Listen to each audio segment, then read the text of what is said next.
PT Penyelenggara Program Perlindungan Investor Efek Indonesia atau Indonesia SIPF akan memperingati izin penyelenggaraan dana perlindungan pemodal dengan menggelar Investor Protection Month atau Bulan Perlindungan Investor.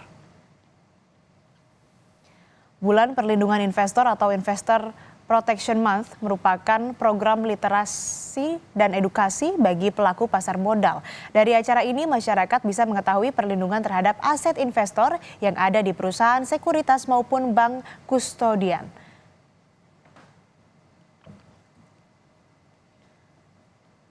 Lebih lengkap mengenai program perlindungan investor efek Indonesia, kita bergabung bersama Direktur Indonesia SIPF, Mariska Aritani Aziz. Selamat pagi Bu Mariska, apa kabar? Selamat pagi Mbak Asri, kabar baik alhamdulillah. Alhamdulillah. Nah Bu, ini kan mungkin belum banyak yang tahu Indonesia SIPF atau P3IEI ini tuh perusahaan apa? Lalu bagaimana perannya di pasar modal Indonesia? Mungkin bisa cerita sedikit. Oke, makasih Mbak Asri. Oke, jadi Indonesia SIPF itu merupakan anak usaha dari Bursa Efek Indonesia, eh, Clearing Penjaminan Efek Indonesia, dan Kustodian Sentral Efek Indonesia, atau mungkin dikenal juga dengan SRO ya. Jadi kami mendapatkan izin usaha dari Otoritas Jasa Keuangan atau OJK untuk sebagai penyelenggara dana perlindungan pemodal atau PDPP. Nah, sebagai penyelenggara ini kami diberikan amanah untuk memberikan perlindungan atas aset investor di pasar modal Indonesia melalui dana perlindungan pemodal atau DPP, Mbak. Jadi keberadaan Indonesia SIPF ini tentunya di pasar modal Indonesia diharapkan dapat melengkapi sejumlah mekanisme perlindungan yang memang sudah ada di industri pasar modal Indonesia ya. Jadinya dapat memberikan menambah keyakinan kepada baik itu investor maupun calon investor agar lebih yakin bahwa untuk berinvestasi di pasar modal Indonesia ini cukup aman dan nyaman untuk berinvestasi di pasar modal Indonesia. Seperti itu Mbak Asri. Baik, artinya memberikan proteksi, perlindungan, dan juga menambah kepercayaan investor untuk kemudian berkontribusi lah di pasar modal begitu ya. Lalu bagaimana bentuk perlindungan yang diberikan oleh Indonesia SIPF pada investor? Seperti apa saja bentuk-bentuk perlindungannya? Oke, jadi kan kalau kita mau berinvestasi pasar modal Indonesia itu tentunya si investor atau calon investor ini harus buka rekening di perusahaan sekuritas ya Mbak ya, atau biasanya kalau mungkin orang awam kenalnya sama broker atau sekuritas gitu kan. Nah, pada saat si investor ini membuka rekening, itu sebenarnya memberikan bukan memberikan izin. Jadi si sekuritas ini dapat mengadministrasikan, mentransfer, ataupun melakukan pemindah bukuan terhadap aset si investor tersebut. Tentunya kalau berdasarkan ketentuan itu harus atas izin si investor. Tapi di sini bisa timbul risiko bahwa si perusahaan sekuritas ini atau broker ini bisa melakukan tindakan tersebut di luar izin si pemilik atau si investor tersebut. Nah, kalau misalkan terjadi hal tersebut dan misalkan ternyata asetnya jadinya mengalami kehilangan aset dari si investor, misalkan Mbak Asri ini sebagai contoh ya, Mbak Asri tadi punya saham A yang tadinya misalkan punya 1.000 lot, tanpa seizin Mbak Asri dilakukan pemindah bukuan, jadinya saham yang Mbak Asri tadi saham A-nya itu seharusnya 1.000 lot jadi tinggal 500 lot, nah kan terjadi kehilangan. Nah disitulah kami masuk Mbak, jadi kami bisa melakukan ganti rugi dari saham yang hilang, dari saham yang Mbak Asri yang hilang tersebut. Ganti rugi yang melakukan melalui apa? Itu melalui dana perlindungan pemodal tersebut. Seperti itu Mbak Asri. Tadi memang kalau kita ada di pasar modal ada risiko soal asetnya. Nah ini kalau ada kehilangan dilakukan oleh broker yang tidak bertanggung jawab, ini bisa ganti rugi begitu ya dari SIPF. Seperti itu ya Mbak Asri, benar sekali. Lalu kan ini di bulan September Indonesia SIPF akan menggelar Investor Protection Month atau bulan perlindungan investor. Ini rincinya tuh seperti apa sih tujuan dan latar belakang untuk penyelenggaraan SIPF atau acara ini seperti apa Bu? Iya, jadi memang bulan September ini bisa dianggap sebagai bulan bersejarah bagi kami ya Mbak Asri ya, karena kami 11 tahun lalu, lebih tepatnya tahun 2013, itu kami mendapatkan izin usaha dari OJK sebagai penyelenggara dana perlindungan tersebut. Nah, untuk memperingati amanah yang diberikan oleh OJK ini, kami jadinya mengadakan yang namanya Investor Protection Month, di mana ini sebenarnya salah satu yang paling kami fokuskan itu adalah untuk meningkatkan awareness atau literasi dari investor atau calon investor yang ada di atau misalkan masyarakat awam terkait mekanisme perlindungan di pasar modal Indonesia, khususnya mekanisme perlindungan dengan dana perlindungan pemodal. Nah, selain itu juga kami ingin mengenalkan bahwa ada loh Indonesia SIPF gitu kan, bahwa dengan adanya Indonesia SIPF ini jangan ragu-ragu untuk berinvestasi di pasar modal Indonesia gitu. Sebenarnya kalau untuk meningkatkan untuk proses literasi atau edukasi ini sepanjang tahun sebenarnya kami juga melakukan Mbak gitu kan, dengan berkoordinasi atau bersinergi dengan stakeholders ya, terutama dengan OJK ataupun dengan pemegang saham kami. Tapi memang untuk Investor Protection Month itu di bulan September ini kami memang jadi lebih fokus dan acaranya pun lebih banyak gitu kan.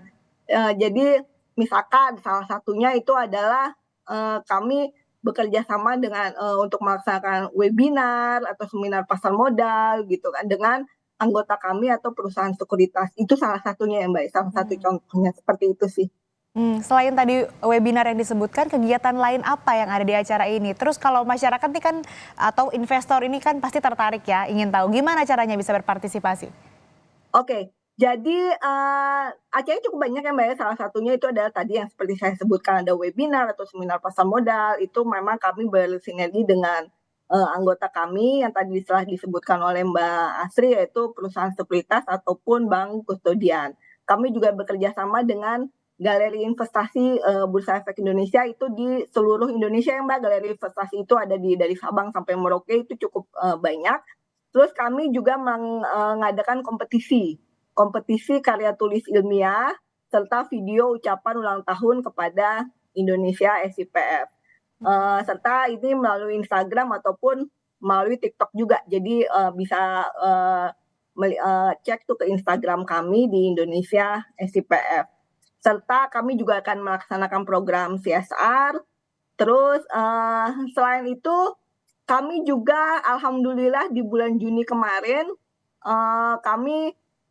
di bulan Juli kemarin kami baru mendapatkan persetujuan dari DSN MUI terkait fatwa bahwa mekanisme perlindungan ini itu sudah sesuai dengan prinsip syariah.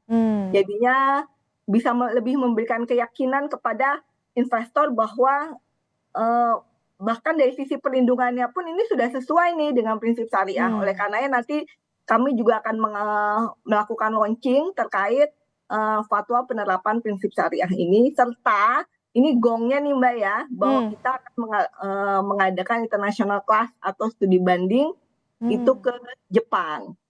Jadi nanti siapapun yang menang itu terkait tadi yang kompetisi tadi itu pemenangnya itu akan mendapatkan, akan kami kirimkan ke international class ke Jepang. Jadi kita akan studi bandingnya itu khususnya sih terkait mekanisme perlindungan yang dilaksanakan di Jepang. Tapi juga nanti akan mendapatkan ilmu secara umum terkait industri pasar modal di Jepang juga Mbak gitu. Jadinya cukup banyak ya kegiatan kami. Nah, kalau mau gampangnya, kalau misalkan mau mengikuti itu bisa cek ke Instagram kami, itu cukup lengkap ya bagaimana caranya untuk mengikuti tadi program-program yang kami adakan di Investor Protection Month.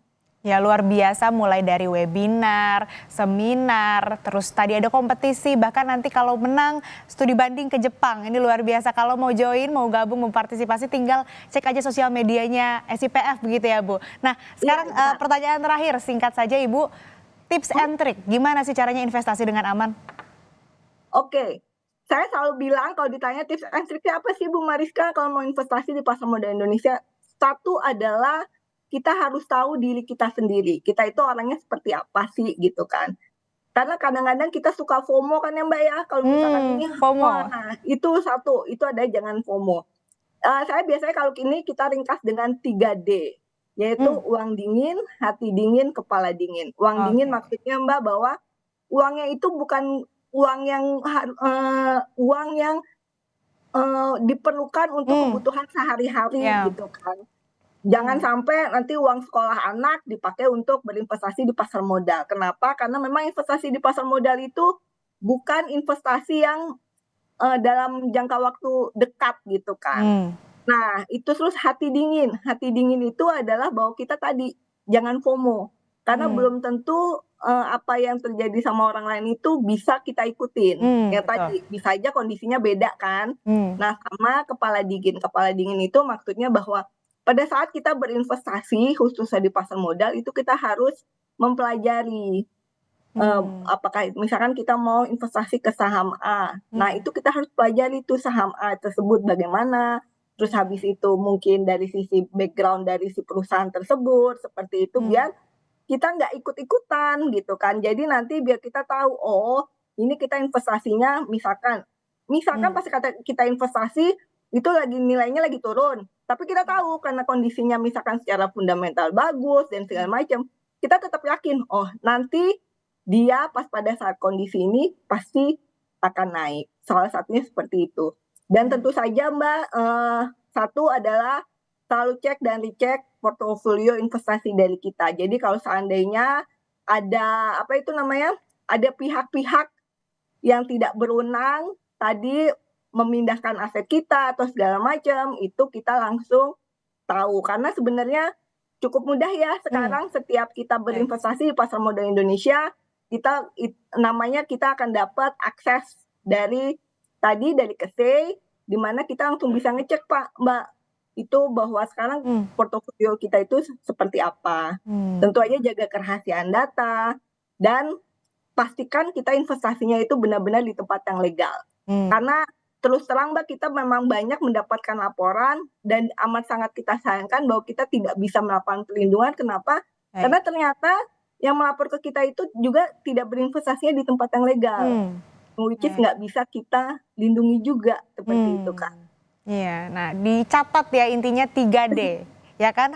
Uang dingin, hati dingin, kepala dingin. Itu tips dari Bu Mariska. Ini harus dicatat bagi investor-investor yang mau berinvestasi di pasar modal. Dan Ibu terima kasih sudah bergabung di Kompas Bisnis hari ini. Semoga nanti investor protection money-nya juga berjalan lancar, seru berpartisipasi semua dan nantinya juga bisa sampai studi banding ke Jepangnya juga seru juga ya Bu. Terima kasih sekali lagi Ibu Mariska Aritani Aziz, Direktur Indonesia ICPF telah bergabung bersama kami di Kompas Bisnis. Sehat selalu Ibu.